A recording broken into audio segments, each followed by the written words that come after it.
Peiret, como dijimos, regresó a la Argentina en 1891.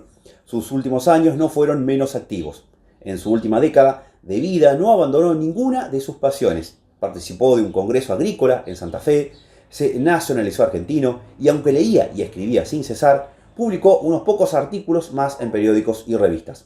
Al mismo tiempo, como señalamos antes, se encontraba profundamente desilusionado de las élites a las que había predicado y en parte formado, y estaba cada vez más convencido de sus ideales socialistas libertarios, como lo expresó en su muerte Benjamín Larroque.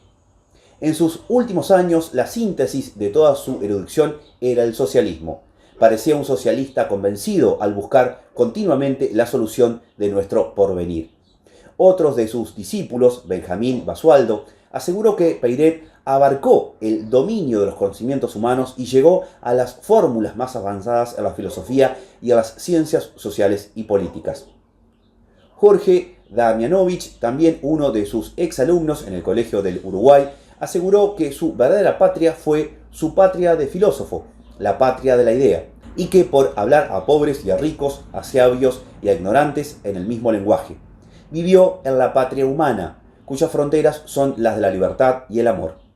Uno de los últimos en verlos antes de morir, Martín Torino, refiere que Peiret le dijo: «Me muero, esto ya no tiene remedio. La barca hace agua y ya no hay modo de carenarla». Era el último puerto. ¿Cuánto tuvo que ver con la imposibilidad de carenar la barca, la amargura en la vejez de Peiret ante las concreciones de sus exalumnos, tan alejadas de su prédica, pese a las bellas palabras, seguramente sentidas, que le dedicará en su sepelio el mismísimo Julio Argentino Roca? Es difícil saberlo. Y es que en realidad, pese a la inconmovible fe de Peiret en el futuro, muchas de las cosas empeorarían aún más. Al punto que el mismo año de su muerte, en 1902, el Congreso Nacional aprobaría la despreciable Ley de Residencia, que permitió expulsar a militantes obreros extranjeros, principalmente anarquistas y socialistas, a partir de un pedido de la Unión Industrial Argentina. Los liberales argentinos en el gobierno, varios de ellos exalumnos de Peiret, no tenían inconvenientes alguno en pisotear principios liberales básicos, tales como la libre circulación de las personas, la libre migración de los seres humanos, para proteger los intereses de los sectores dominantes para los que gobernaban. Así como no tuvieron pruritos en prohibir la entrada, perseguir y expulsar, en contra de lo pregonada por la Constitución Nacional, a quienes venían, como Peiret más de medio siglo antes, a labrar el progreso de estas tierras con ideas que también eran tributarias de las mismas fuentes que su propio maestro, Peiret, había bebido. Otras pistas nos da Alfredo Ebelot al marcar diferencias esenciales entre el maestro y sus discípulos con el poder. Lo valoraban intelectual y personalmente, pero lo veían como un soñador, como un ingenuo, siempre preocupado por los más vulnerables en lugar de disfrutar y valorar las mieles del progreso capitalista. Les parecía un error de Peiret consultar más bien las conveniencias de los pobres diablos que la de los potentados del capital, asegura Ebelot, y agrega: admiraban a Peiret, pero les faltaba aliento para seguir el vuelo de su pensamiento.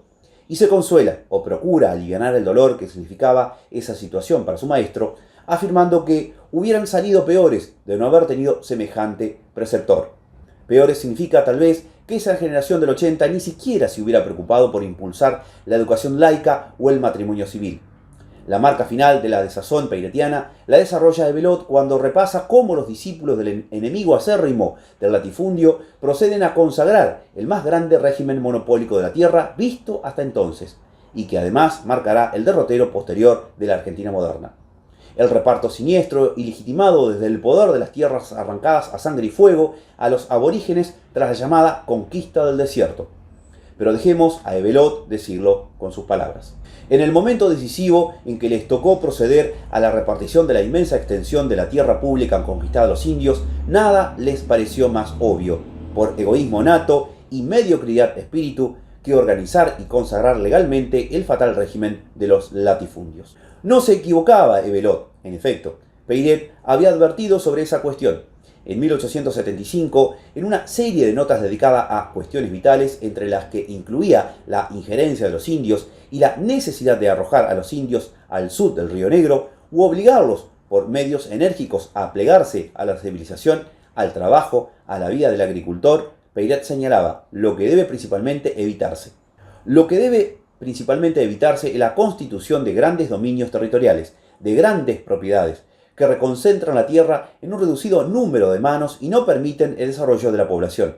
No hay que tolerar la repetición de los abusos que se cometieron en otros tiempos, cuando leguas enteras se daban de merced a unos pocos agradecidos, de donde ha resultado la planificación de una nueva especie de feudalismo, cuyas tristes consecuencias se hacen sentir hasta la fecha.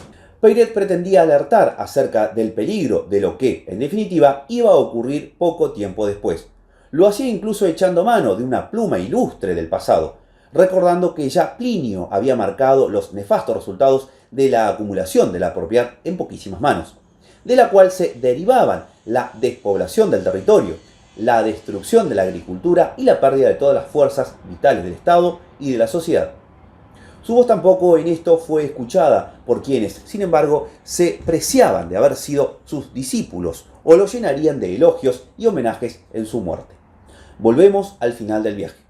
Aunque la embarcación ya no está en condiciones de seguir, los rumbos que marcó y las olas que produjo siguen moviendo las aguas y llegan hasta nosotros, o al menos ese es el deseo que subyace en estas páginas, que pretenden contribuir a reponerlo en el lugar que aún no se lo reconoce, el primer filósofo de Entre Ríos, uno de los primeros de la naciente Argentina, cuyo aporte conceptual todavía espera ser rescatado en toda su dimensión para contribuir al futuro que soñó para su patria adoptiva y para toda la humanidad.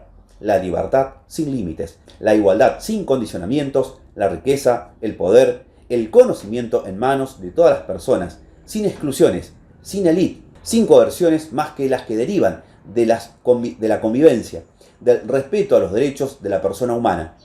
Un pensador, por otra parte, que sostengo que puede ser visto con justicia a partir de este rescate de su amplia labor filosófica, como un precursor no advertido, inesperado incluso, de corrientes de pensamientos en el siglo XX, y también con amplia diversidad, pugnan por revitalizar el debate filosófico-político en los mismos andariveles conceptuales que lo hacía Peyret. Es decir, en otras palabras, que remiten a la analogía que propuse, la idea de nuestro autor siguen moviendo las aguas, su barca sigue navegando en otras corrientes vivas, potentes, activas y valiosas.